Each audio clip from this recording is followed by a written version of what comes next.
Bueno, empezamos a grabar esta clase que estaría dedicada entonces a balística exterior y vos, Marta, estarías como participante, ya que me decís que has tenido problemas de conexión y has tenido problemas de bajar material, así que te estarías incorporando en esta como primer clase.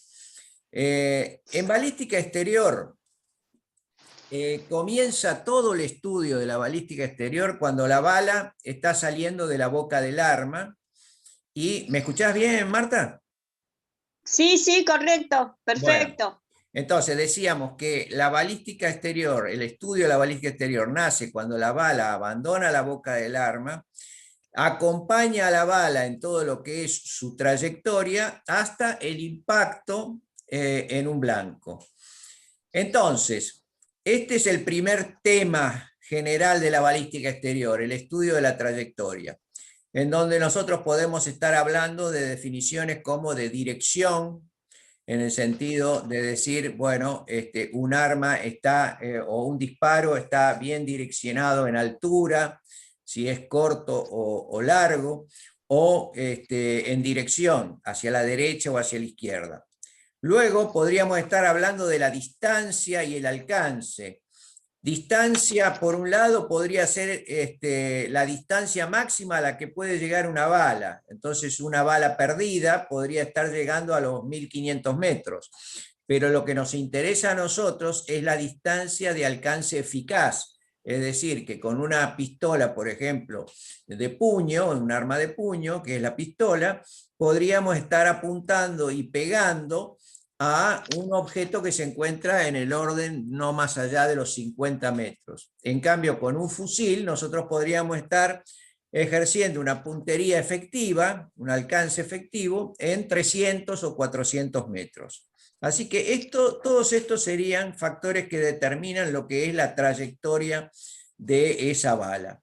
Por último, el último elemento que está en esta placa, a ver, acá está López también. Vamos a acceder acá. Hola, ¿me escuchás, David? David, ¿me escuchás? Bueno, ya se va a incorporar y vamos a entonces. Por el otro lado, se debería hacer la caída, que es que la trayectoria, lógicamente, no podrá ser horizontal por la atracción de la gravedad. Hola, David, ¿me escuchás? ¿Me escuchás, David?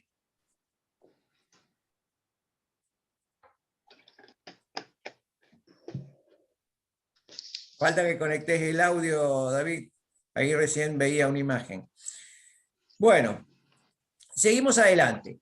¿Qué es lo que estudia la balística exterior? Estudia el fenómeno de la salida de la boca, los movimientos de la bala durante la trayectoria, la estabilidad de la bala durante la trayectoria, el comportamiento de la bala ante la resistencia del aire y la pérdida de velocidad en función de la distancia, para lo cual es lo que mencionábamos, el uso de la tabla de Schiachi.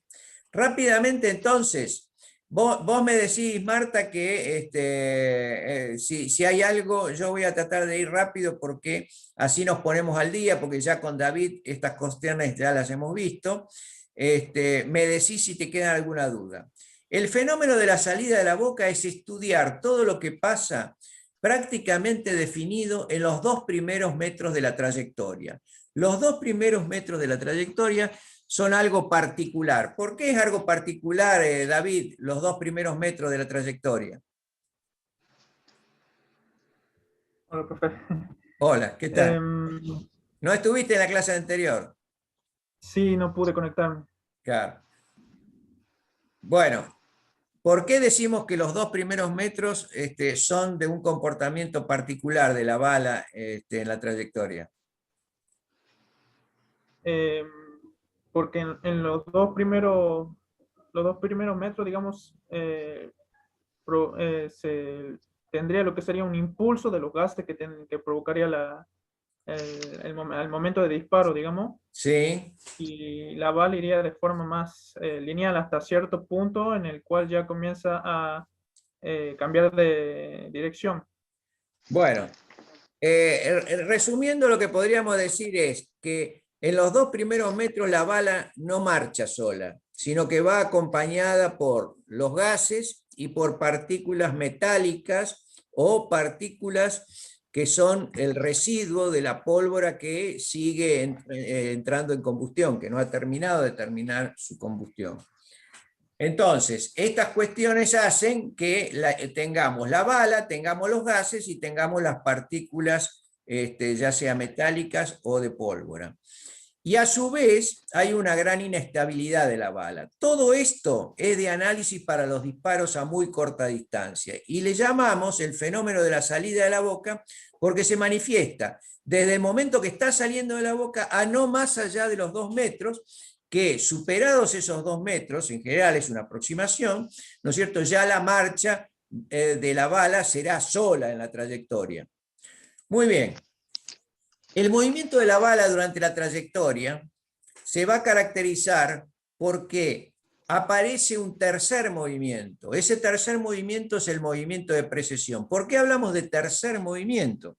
Bueno, porque existe un movimiento de traslación, existe un movimiento de rotación alrededor de su eje geométrico y existe finalmente un movimiento de precesión que es el movimiento de la punta de la bala respecto del eje de traslación, que sería la trayectoria, teniendo como centro de ese movimiento el baricentro o centro de gravedad que está más cerca del culote de la bala.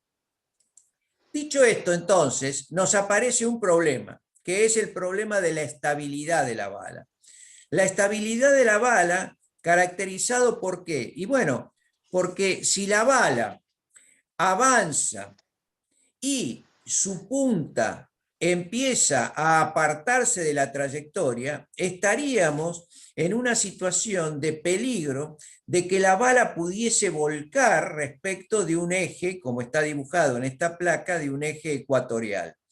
En consecuencia, es necesario estudiar 2 momentos inerciales. El momento inercial ya no es como la masa. Cuando nosotros hablamos de masa, estamos hablando de una cantidad.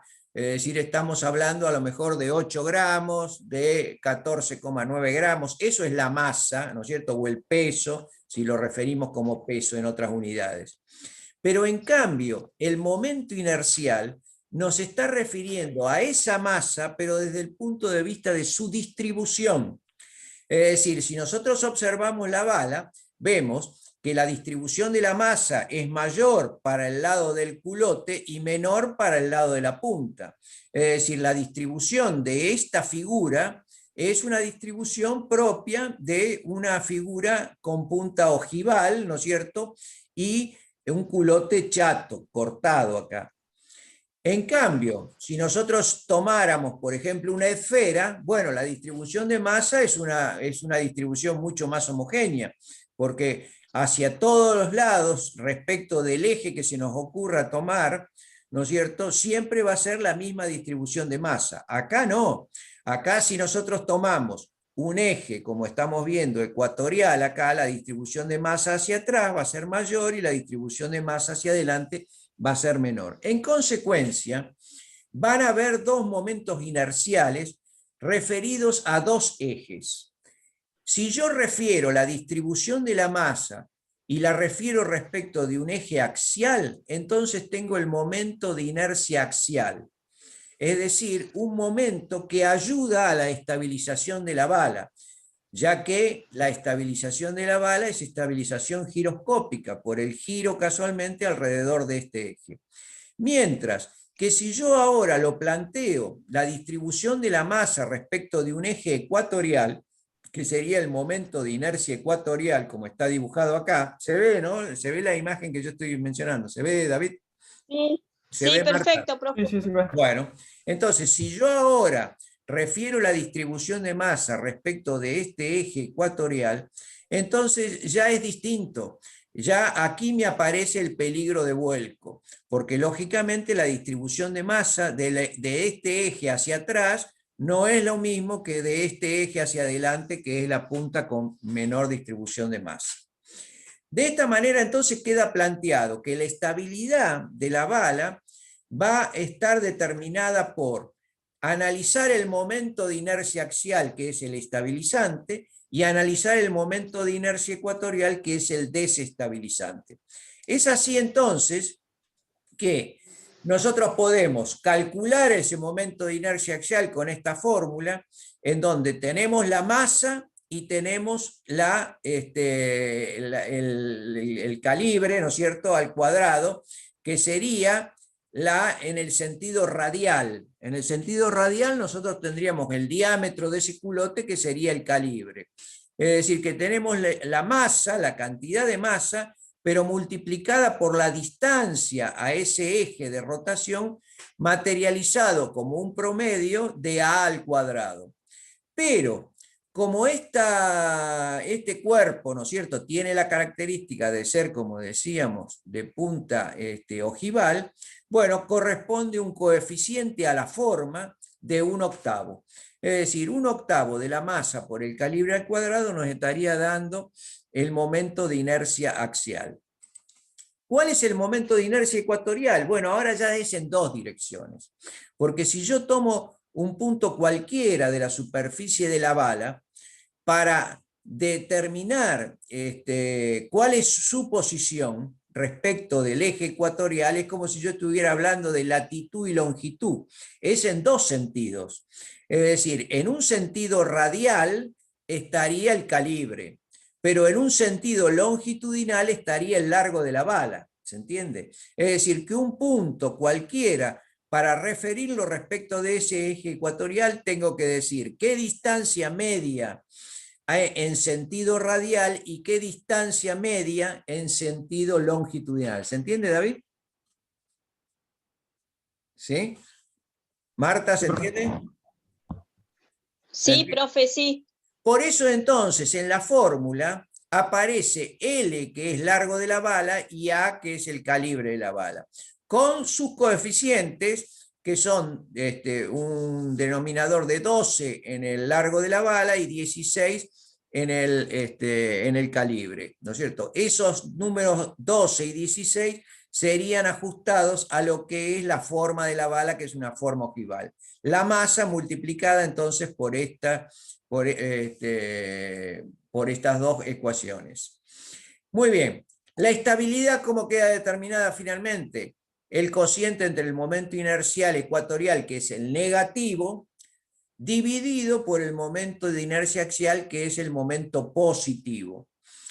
Y nos va a dar un número adimensional, ¿no es cierto? Y ese número adimensional, por ejemplo 8, o por ejemplo 3, o por ejemplo 2, en la medida que sea un número más bajo, va a estar representándome una bala más estable, mientras que cuanto es más alto, es más inestable.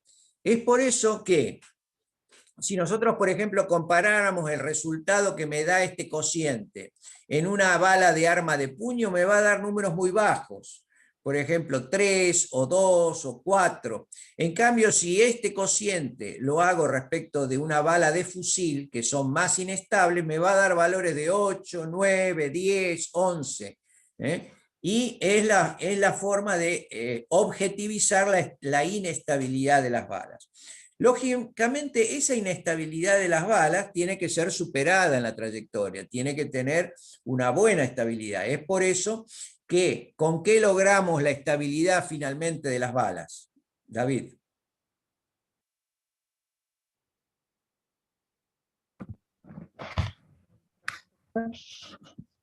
Marta, a ver, ¿con qué logramos la estabilidad de las balas? Que lo dijimos recién hace un ratito. Con la rotación, con el movimiento de rotación, es decir, con la velocidad de giro o velocidad de rotación de la bala, porque la rotación es lo que asegura la estabilización giroscópica.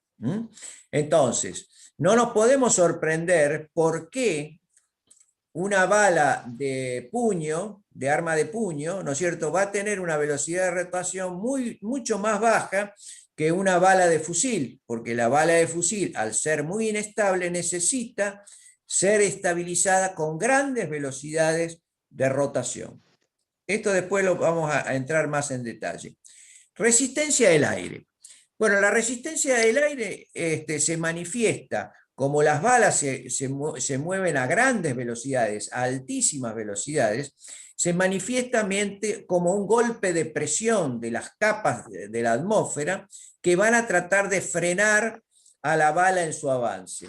Pero además de frenar, van a estar materializadas en un punto de presión acá adelante, este punto P, y se va a formar como una palanca que va a tender a ese vuelco, manifestado por una fuerza estabilizante que estaría en el centro de gravedad, que es el peso de la bala, y por el otro lado, una fuerza resistente hacia atrás, que como está materializada en la punta, que a su vez manifiesta un movimiento de precesión o apartamiento respecto de la trayectoria, va a tender al vuelco.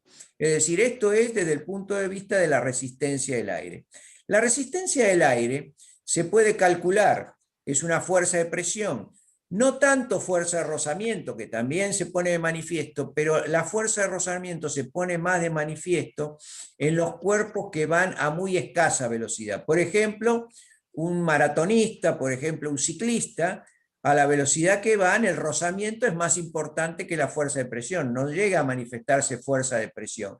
En cambio, cuando el cuerpo, en lugar de ser ese maratonista o en lugar de ser ese ciclista, es una bala que supera la velocidad del sonido, entonces lo que aparecen son fuerzas de presión, la acumulación de capas de la atmósfera que en forma de choque impiden el avance de esos cuerpos a altas velocidades. Bueno, esta es la fórmula, ustedes ya han hecho también los ejercicios, yo les he estado pasando, no sé si vos, Marta, tenés los trabajos prácticos 1, 2, 3, 4 que yo fui mandando, no los tenés vos, ¿no es cierto? Marta, ¿me escuchás?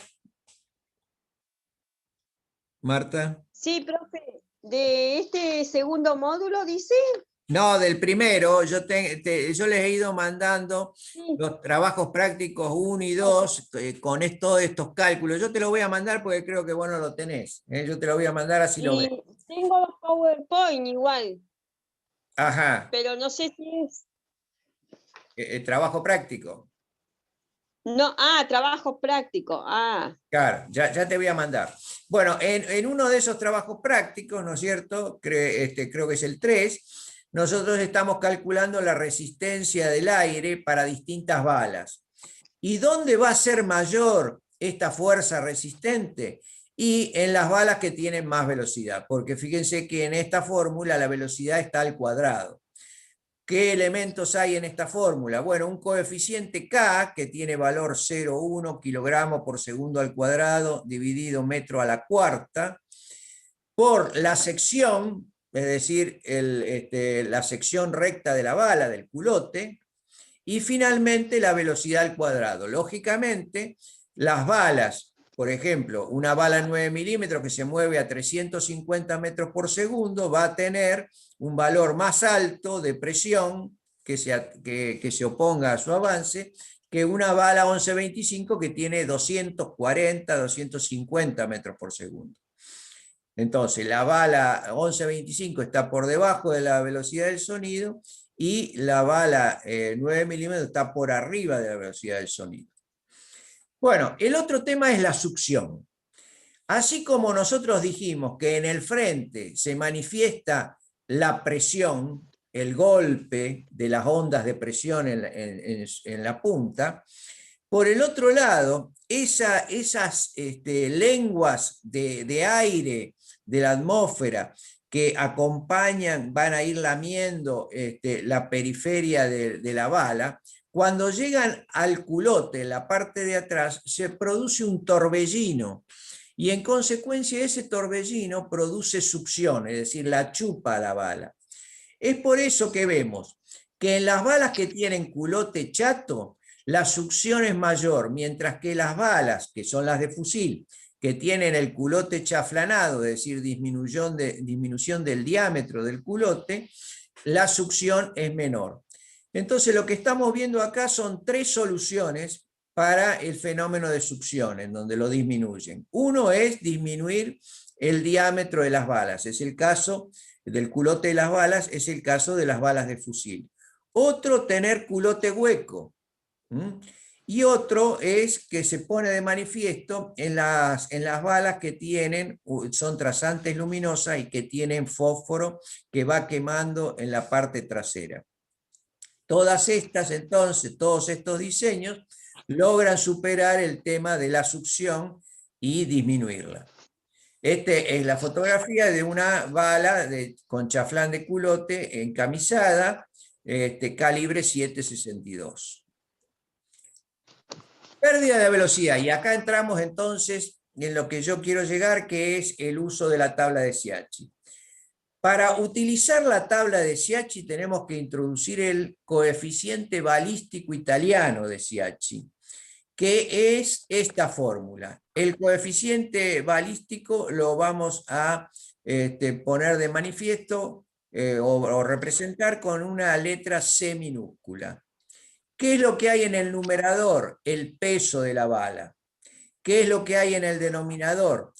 Esto, delta, como letra griega, que es la densidad balística, que no le vamos a dar valor porque tiene un valor unitario si no tenemos un apartamiento muy grande de los valores de densidad balística a nivel del mar, ¿no es cierto? Si nosotros, la densidad balística varía mucho si nos vamos a grandes alturas, ¿no? Nos vamos, por ejemplo, hacia abajo, hacia la Antártida o hacia el norte, pero a nivel del mar y en zonas cercanas o próximas al Ecuador, ¿no es cierto?, la densidad balística entonces tiene valor 1.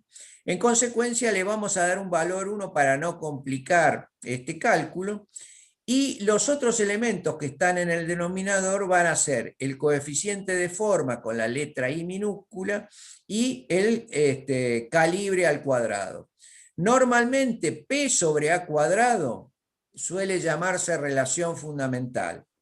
Bueno, cuando este coeficiente es mejor, es decir, nos está demostrando un mejor comportamiento de la bala, cuando este coeficiente es más grande.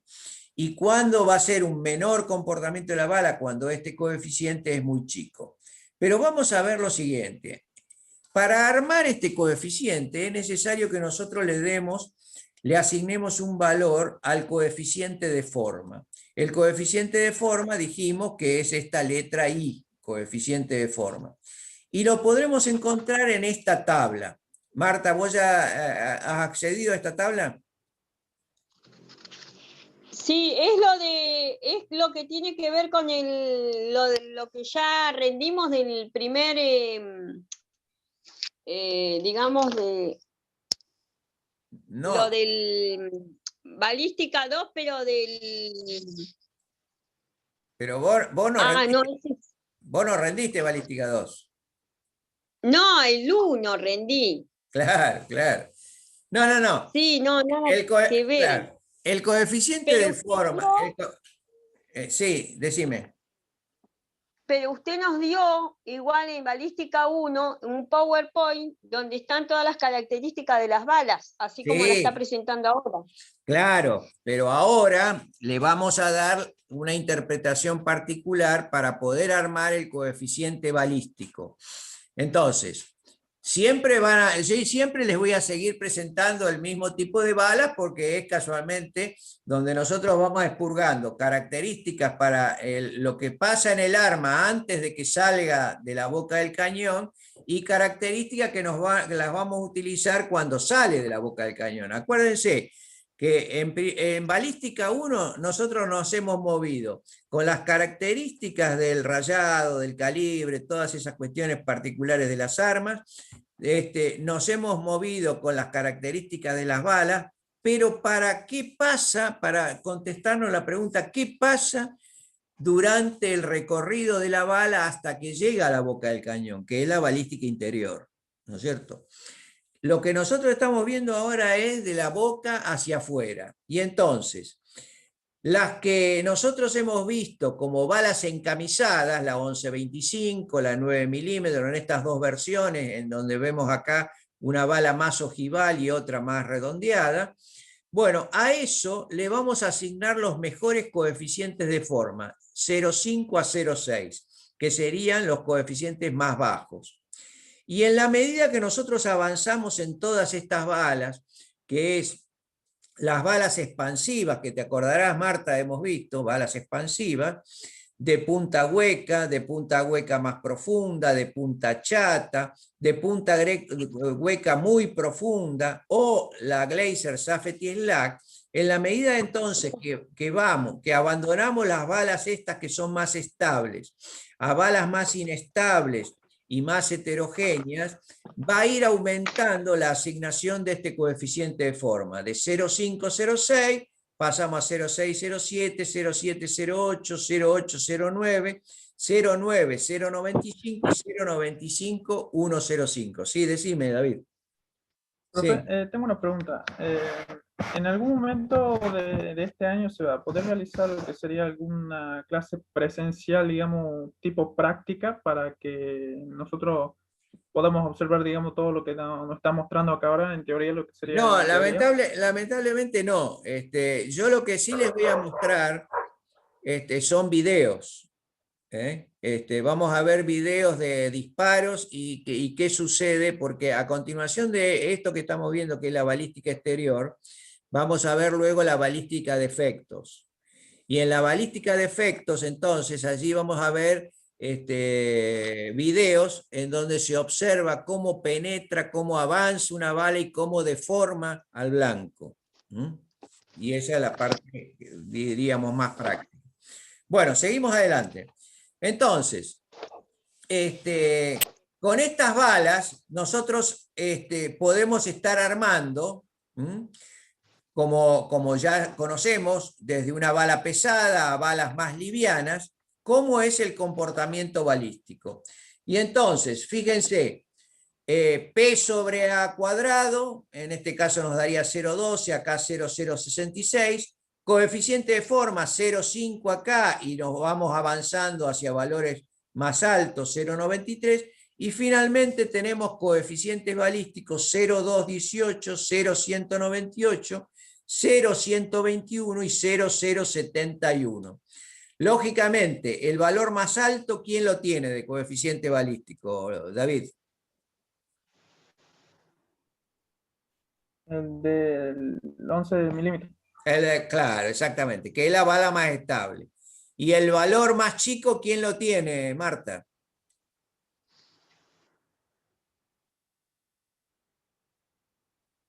Ay, no. En esta La línea. 9. Es la 9 milímetros, pero casualmente la ¿La 9 Glaser Safety. milímetros? La 9 milímetros, pero la Glaser Safety Slack, esta última. Mirá, yo me estoy refiriendo a este reglón. En este reglón tenemos 0,218, 0,198, 0,121 y 0,071. Sí. Entonces, vamos a comparar esta primer bala, que es la 1125, con esta última bala. ¿Qué es lo que podemos decir? Esta bala es pesada, esta bala es liviana. Esta bala tiene baja velocidad, esta bala tiene alta velocidad. Esta tiene alto coeficiente balístico, es decir, buen coeficiente balístico, y este tiene bajo o malo el coeficiente balístico. En consecuencia, entonces, podemos estar hablando del comportamiento de la bala.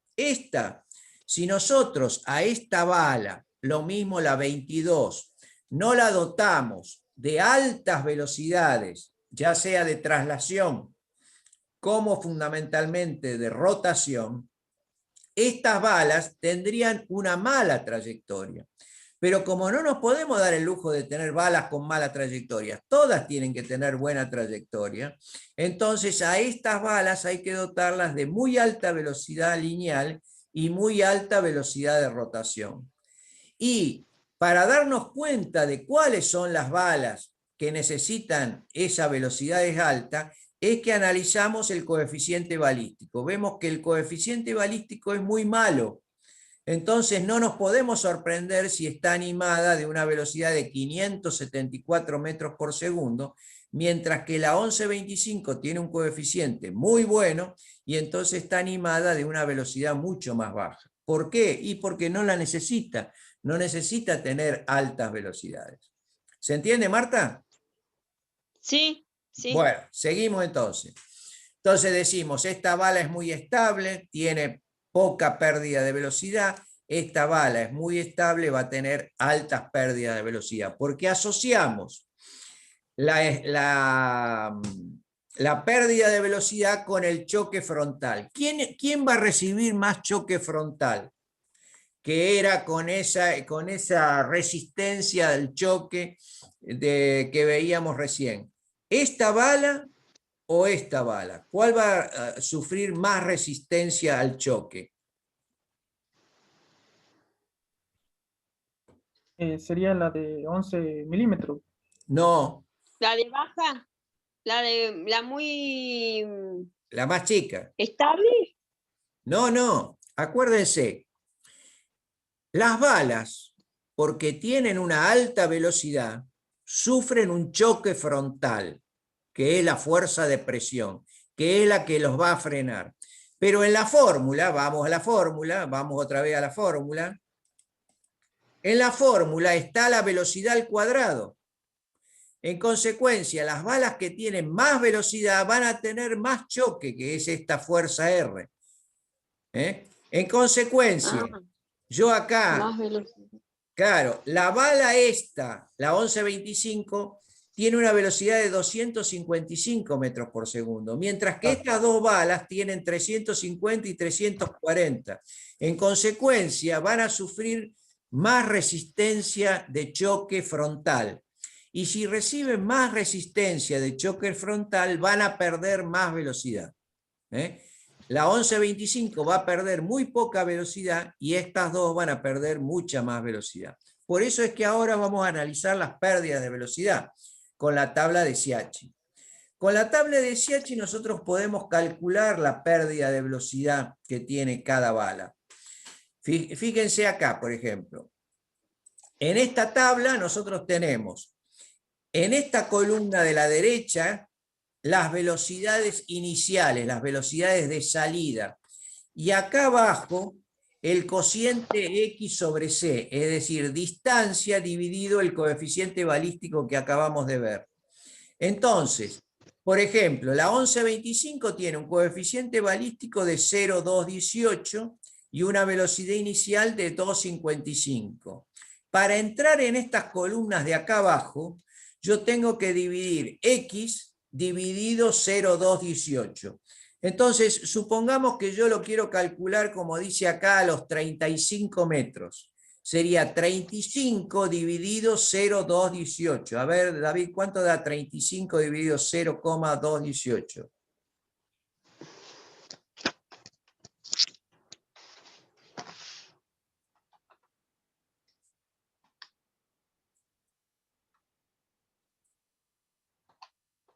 ¿35 dividido 0,218? Da 160,55. Muy bien. Entonces, hay que retener ese número, 160,55. Fíjense, ¿qué columna es la primera? Dice 100. 160 la superó a la primera columna. Entonces me tengo que ir a la segunda columna que me dice hasta 500. Y entro en esta segunda columna. ¿Se observa, Marta? Acá abajo. Sí. Entonces, entro por esta columna de 500 y me avanzo hasta el número más próximo a la velocidad. 255 era, entonces me quedo en 250. Y acá estoy leyendo entonces en la intersección de lo que es esta vertical con esta horizontal, 0,038. Entonces, acá casualmente lo estamos viendo. Es decir, yo me metí acá, ¿no es cierto? O me metí acá, depende, ¿no es cierto? Y llego hasta acá arriba. En este caso sería 0,038. De allí entonces, ese valor, en este caso está el ejemplo es entrando en la primera columna, en la segunda columna sería 0,038, en esta columna 0,040. Entonces, con eso, X 160, puedo estar entrando en la primera columna porque es muy sobre el borde, en este caso en el ejemplo entramos en la primera, pero podría entrar en la segunda, y esa es la pérdida que tengo que multiplicar ahora por 160. Entonces multiplicá 160 ahora por 0,038.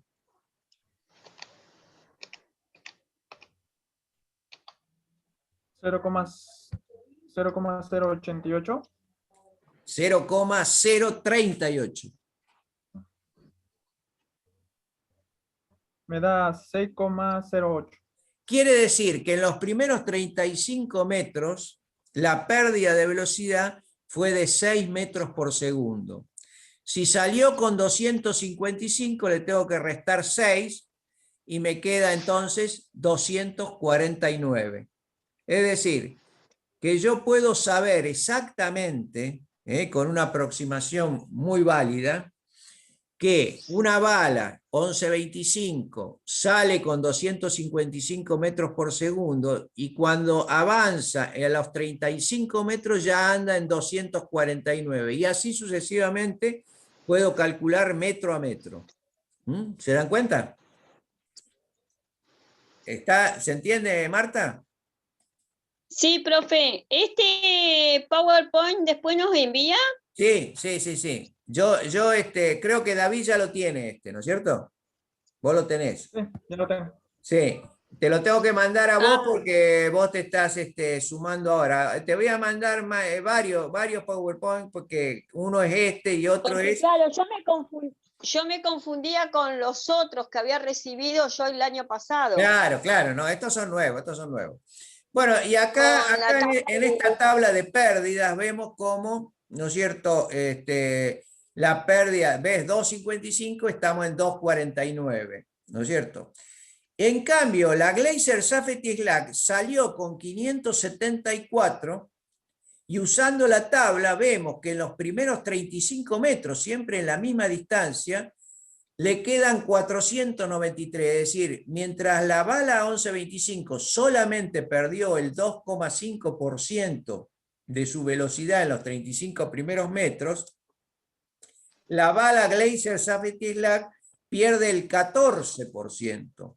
Entonces, mientras que en el medio está la 9 milímetros de encamisada, que pierde 3,8, un poco más que la 11.25, pero muy lejos de la pérdida de la Glacier Safety Slack. ¿Se entiende, Marta? Sí. Entonces, como conclusión, porque ya esta clase se está terminando, se va a cortar en cualquier momento. Nosotros lo que podríamos decir es, utilizamos una herramienta que es calcular el coeficiente balístico. ¿Para qué? Para que con el coeficiente balístico y la distancia que nos interesa conocer cuál es la pérdida de velocidad, entremos a la tabla, a esta tabla. Y entonces, al entrar a esta tabla, podemos calcular cuál es la pérdida de velocidad de una bala determinada en función del coeficiente balístico y de la velocidad de salida. Bueno, entonces yo creo que vos ya recibiste también, David, lo que te mandé del uso de la tabla, ¿no? El uso de la tabla, que es casualmente, a ver, el uso de la tabla es vos lo recibiste ya, David. Este uso de la tabla de Schiachi, en donde les aclaro acá cómo se utiliza la tabla y les damos... Creo que no me lo envió todavía, profe. No me lo envió todavía. ¿No te lo envié? Me parece que... Bueno, yo me voy a fijar, ahora me voy a fijar. Bueno, sí, ya les voy a estar mandando Marta, para que ustedes vean este cálculo y les voy a mandar, porque esto está en el trabajo práctico 3 y 4. Bueno. Bueno, gracias, profe. Bueno, profe, con esto damos por finalizado esta clase y yo les voy a estar mandando entonces los PowerPoint y ustedes aprovechen para ir viendo los ejercicios y pidiéndome aclaración que necesiten. Bueno, nos vemos, hasta la próxima. Acuérdense que la próxima clase sería el martes 25, que por más que 25 de mayo vamos a tenerla, la clase. Bueno, profe, bueno, nos vemos. hasta luego. Hasta luego.